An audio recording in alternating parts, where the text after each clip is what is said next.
ഇവര് മമ്മൂട്ടിയോ മോഹൻലാലോ ആണോ ഈ രേണുസുതി? മുടക്കമില്ലാതെ കൊടുക്കണം. രേണുസുതി എന്ന് പറയുന്ന വ്യക്തി മമ്മൂട്ടിയോ മോഹൻലാലോ അല്ലെങ്കിൽ കേരളം അറിയപ്പെടുന്ന ഒരു ആക്ട്രസ് ആയിട്ട് ജീവിക്കുന്ന ഒരാളായിട്ടാണെന്ന് എനിക്ക് ഫീൽ ചെയ്യുന്നില്ല.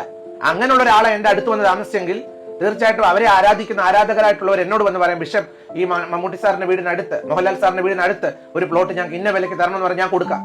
ഒരിക്കൽ പോലും രേണുസുതിയുടെ നെയ്ബർഹുഡ് ആകാൻ വരാൻ ഒരാൾ ഇഷ്ടപ്പെടുമെന്ന് ഞാൻ വിശ്വസിക്കുന്നില്ല എന്ന് തന്നെ കൊടുത്തോളുക.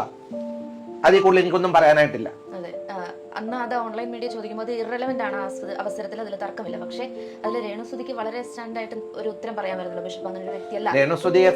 രേണുസുതിക്ക് പറ്റുന്ന ഒരു പരാജയം എന്താന്ന് പറയട്ടെ, രേണുസുതിക്ക് ഒരു 100 സോഷ്യൽ മീഡിയക്കാർ നിൽക്കുവാണെങ്കിൽ 100 പേരെ സന്തോഷിപ്പിക്കണം. അതിന്റെ ഉത്തരം അത്രേ ഉള്ളൂ. ഞാൻ പറയുന്ന ഉത്തരം ഒരാളെ പിണക്കാൻ പുള്ളിക്കാരത്തിക്ക് എന്താന്ന് പറയാമോ, അവര് സോഷ്യൽ മീഡിയയിലൂടെയാണ് അവർ വളർന്നു വരുന്നത്.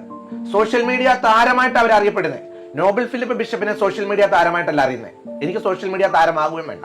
എന്നെ നിങ്ങൾ കല്ലെറിയുവോ ചീത്ത വിളിക്കുകയോ ഒക്കെ ചെയ്തോ, ഞാനത് കേൾക്കാൻ റെഡിയാ. പക്ഷെ ഒരു കാര്യം, അർഹതപ്പെട്ട കാര്യത്തിൽ തന്നെ ചീത്ത വിളിക്കണം. ഭർത്താവായ കൊല്ലം സുധിയുടെ മരണശേഷം സന്നദ്ധ സംഘടന വെച്ച് നൽകിയ ആ ഒരു വീട് ചോരുന്നുണ്ടെന്നുള്ള ആരോപണവുമായിട്ട് കഴിഞ്ഞ ദിവസമാണ് രേണു സുധി രംഗത്ത് വന്നത്. വീടിന് ചോർച്ചയുണ്ടായിരുന്നു എന്നായിരുന്നു രേണുവിന്റെ ആരോപണം. എങ്ങനെ ഇരിക്കുന്നു അല്ലേ? എന്തായാലും ഇതിനെതിരെ വീട് വെച്ച് നൽകിയവർ പ്രതികരിക്കുകയും ചെയ്തിരുന്നു. ആ വീഡിയോകളെല്ലാം നമ്മൾ കണ്ടതാണല്ലോ. വീടിന് ചോർച്ചയുണ്ടെന്ന് രേണു പറഞ്ഞതിനെയും സുധിയുടെ മക്കൾക്കായി ലഭിച്ച വീട്ടിൽ മാതാപിതാക്കളെയും സഹോദരിയും കുടുംബത്തെയും അടക്കം താമസിപ്പിച്ചിരിക്കുന്നതിനൊക്കെ ഈ ഒരു പ്രേക്ഷകർ വിമർശിച്ചിരുന്നു. വിമർശനവും പരിഹാസവും കൂടിയായപ്പോൾ വാടക വീട്ടിലേക്ക് മാറുന്നതിനെ കുറിച്ച് താൻ ആലോചിക്കുകയാണ് എന്നാണ് രേണു പറഞ്ഞിരുന്നത്. സത്യം പറഞ്ഞാൽ സ്വന്തമായിട്ട് ഒരു വീട് ഏറെ ആഗ്രഹിച്ചിരുന്ന ആളാണ് രേണു. ആ രേണു ആണ് ഇപ്പോൾ വീടിനെ കുറ്റപ്പെടുത്തിയിരിക്കുന്നത്. എന്തായാലും ഇതിന്റെ പിന്നിൽ മറ്റൊരു ലക്ഷ്യമുണ്ട് എന്ന് തന്നെയാണ് നമുക്ക് വിശ്വസിക്കാൻ പറ്റുന്നത്. ശരിക്കും ഈ ഒരു വീടിനെ വിമർശിച്ചാൽ ആളുകൾ തനിക്ക് എതിരാകുമെന്ന് ഒരിക്കലും അറിയാത്ത ഒരാളൊന്നുമല്ലല്ലോ രേണു. തുടക്കത്തിലെ രേണുവിനെ ഒരുപാട് പേര് ആത്മാർത്ഥമായിട്ട് തന്നെയാണ് ഈ ഒരു രേണു സുധിക്കൊപ്പം നിന്നത്. പക്ഷേ അവരുടെ ഇന്നത്തെ മാറ്റം കാരണം പിന്തുണ പിൻവലിക്കേണ്ടി വരുന്നു എന്ന് തന്നെ നമുക്ക് പറയാം. ഇപ്പോഴുണ്ടായിരിക്കുന്ന ഈ ഒരു കോലാഹലത്തിന് പിന്നിൽ രേണു സുധിക്ക് വ്യക്തമായിട്ടൊരു ലക്ഷ്യം തന്നെയുണ്ട്. നമ്മളിപ്പോഴും കണ്ടതല്ലേ, സുധിയുടെ കുടുംബത്തിന് വീട് വെച്ച് നൽകാൻ വേണ്ടി സ്ഥലം കൊടുത്ത നോബൽ ബിഷപ്പ് പോലും ഈ ഒരു രേണുവിനെതിരെ മാറ്റി പറയുന്ന ഒരു സാഹചര്യത്തിലേക്ക് കാര്യങ്ങൾ എത്തിയിട്ടുണ്ട്. പുതിയ വീടിനെ കുറിച്ചുള്ള കാര്യങ്ങൾ എന്തുകൊണ്ടാണ് രേണു സുധി പെട്ടെന്ന് പബ്ലിക്കിന് മുന്നിൽ തുറന്നു വിട്ടതെന്ന് ചോദിച്ചാൽ, കാരണം ഇങ്ങനൊരു കാര്യം പറഞ്ഞാൽ നമ്മൾ എല്ലാവരും രേണുവിന് എതിരാകുമെന്ന് എന്തായാലും അറിയാത്ത ആളൊന്നുമല്ല.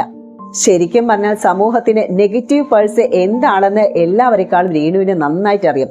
അതിന് ഏറ്റവും വലിയ ഉദാഹരണം തന്നെയാണ് ഡോക്ടർക്കൊപ്പം ഫോട്ടോഷൂട്ട് ചെയ്തപ്പോൾ പറഞ്ഞ ക്യാപ്ഷൻ കൊടുത്തിരുന്ന നമ്മൾ കണ്ടേയില്ലേ. അത് മാത്രമല്ല, ഡോക്ടറോട് പറയില്ലേ, എനിക്ക് കുഴപ്പമൊന്നുമില്ല, എൻ്റെ കൂടെ ഫോട്ടോഷൂട്ട് ചെയ്യുന്നതിലൂടെ നിങ്ങൾക്ക് ബുദ്ധിമുട്ട് ഉണ്ടാകാതിരുന്നാൽ മതി എന്നായിരുന്നു അന്ന് ഡോക്ടറോട് ആ ഒരു ഫോട്ടോഷൂട്ടിനിടെ രേണു പറഞ്ഞത്. അതിലൂടെ തന്നെ നമുക്ക് രേണുവിന്റെ ഉള്ളിൽ എന്താണെന്നുള്ളത് മനസ്സിലാക്കാൻ പറ്റുമല്ലേ. എന്തായാലും വീടുമായി ബന്ധപ്പെട്ട ഈ ഒരു വെളിപ്പെടുത്തൽ നടത്താനുള്ള കാരണം എന്ന് പറയുന്നത്, പ്രത്യേകിച്ച് ദാനമായി കിട്ടിയ ഈ ഒരു വീടിനെ കുറിച്ചുള്ള ചർച്ച പബ്ലിക്കിലേക്ക് കൊടുക്കുകയും അതുമായി ബന്ധപ്പെട്ട വിവാദം നിലനിൽക്കുകയും ചെയ്യുന്ന സമയത്ത് രേണുവിന് അവിടെ നിന്ന് മാറാം.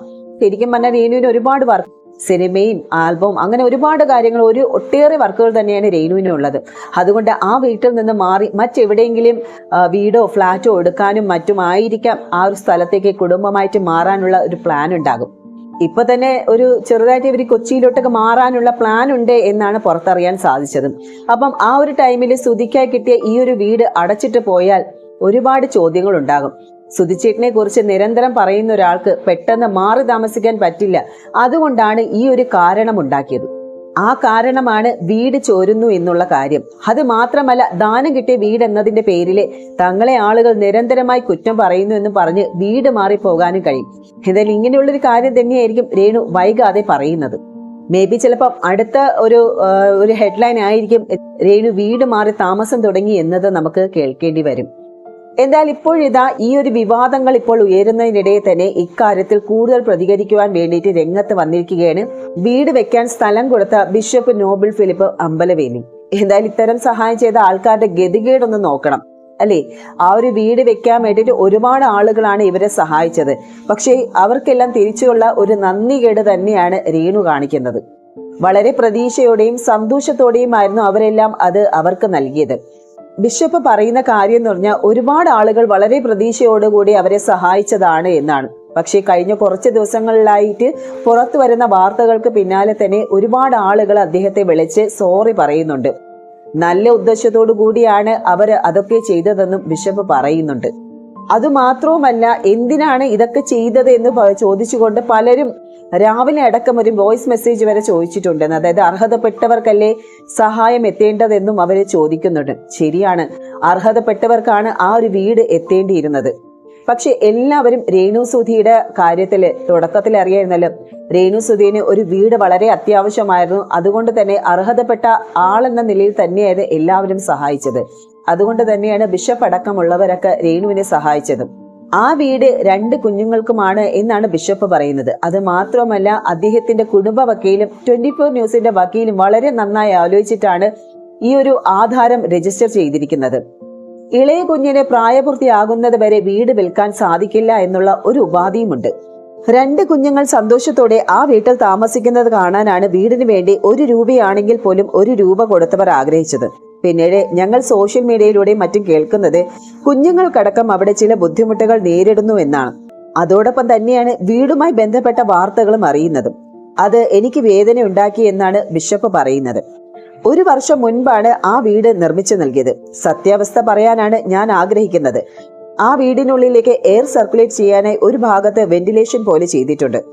ശക്തമായ മഴ പെയ്യുന്ന സമയത്ത് ആ സ്ഥലത്തൂടെ ചാറ്റിലടിച്ച് നനയാൻ സാധ്യതയുമുണ്ട്. അതിന് ഗ്ലാസ് വെക്കണം.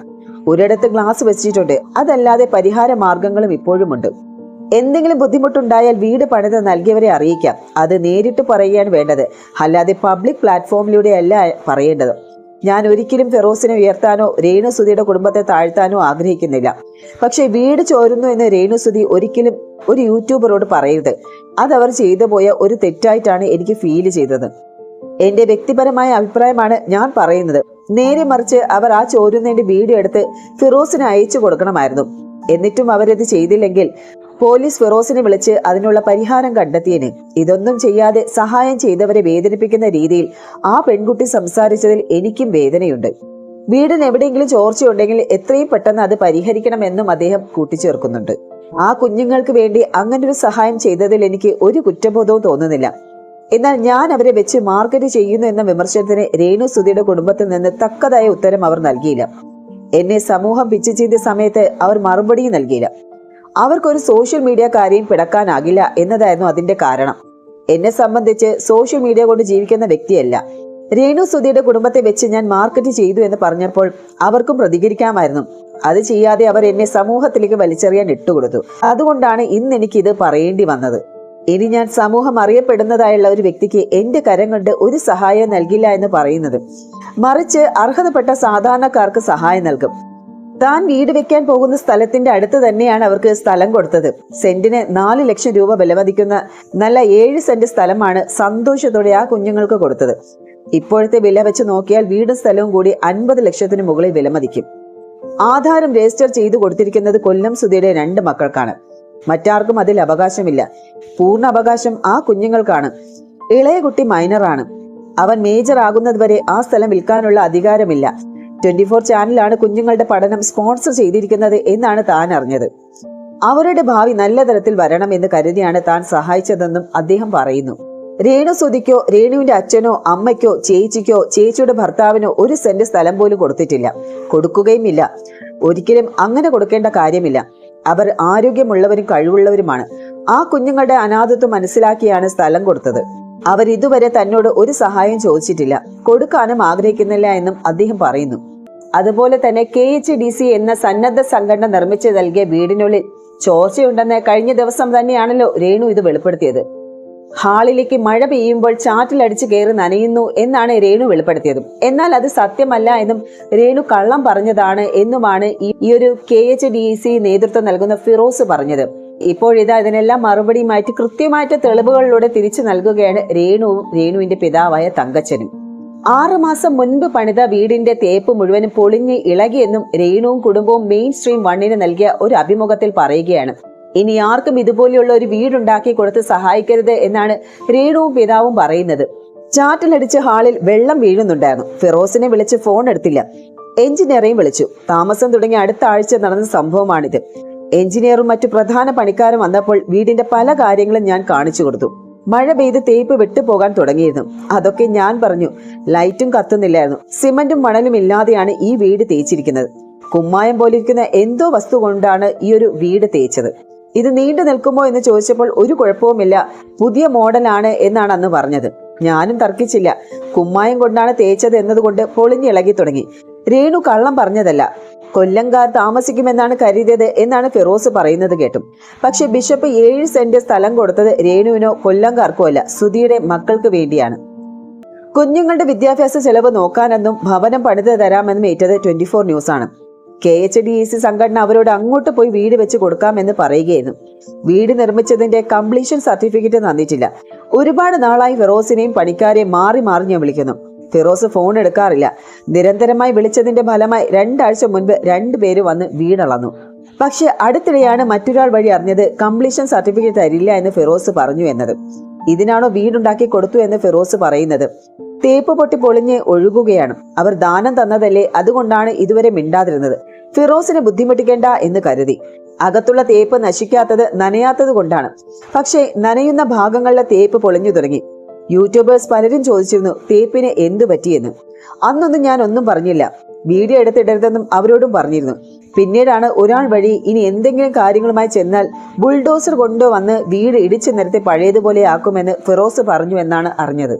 ഇങ്ങനെ ഒരാളാണ് രേണു പച്ചക്കള്ളം പറഞ്ഞു എന്ന് പറയുന്നത്. രേണുവിനെ വിമർശിക്കുന്നവർ അയാൾ പറഞ്ഞത് വിശ്വസിക്കാമായിരിക്കും. പക്ഷേ ദൈവമുണ്ടെങ്കിൽ തിക്തഫലങ്ങൾ ഞങ്ങൾക്കെതിരെ നിന്നവർക്കും കിട്ടും. ചുണ്ണാമ്പ് പോലൊരു പേസ്റ്റ് വെച്ചാണ് തേപ്പ് നടത്തിയിരിക്കുന്നത്. ഒരു ആണി പോലും അടിക്കാൻ പറ്റില്ല. 1.5 ഇഞ്ചിന്റെ സ്ക്രൂവിലാണ് ഫിറോസ് ഫാൻ ഭിത്തിയിൽ ഫിറ്റ് ചെയ്തിരിക്കുന്നത്. അത് അടർന്നു വീണത് എന്റെ ദേഹത്താണ്. നെഞ്ചത്ത് മുറിവുണ്ടായി. വാഷ് ബേസിനും 1.5 ഇഞ്ച് മാത്രം നീളമുള്ള ആണിയിലാണ് ഫിറ്റ് ചെയ്തിരിക്കുന്നത്. അതും അടർന്നു വീണു. തലയിൽ ഫാൻ വീണിരുന്നുവെങ്കിൽ മരിച്ചുപോയനെ. കള്ളം പറഞ്ഞ് എനിക്കൊന്നും നേടാനില്ല. എത്ര സമ്പന്നനാണെങ്കിലും ചെയ്യുന്ന കാര്യത്തിൽ സത്യസന്ധത വേണം. ഇനി ആർക്കും ഇതുപോലൊരു വീടുണ്ടാക്കി കൊടുത്ത് സഹായിക്കരുത് എന്ന അപേക്ഷയുമുണ്ട്. ഈ ഒരു സഹായം കിട്ടിയത് കൊണ്ട് ഞങ്ങൾക്ക് ഒരുപാട് മനപ്രയാസമുണ്ടായി എന്ന് രേണുവും പിതാവും പറയുന്നു.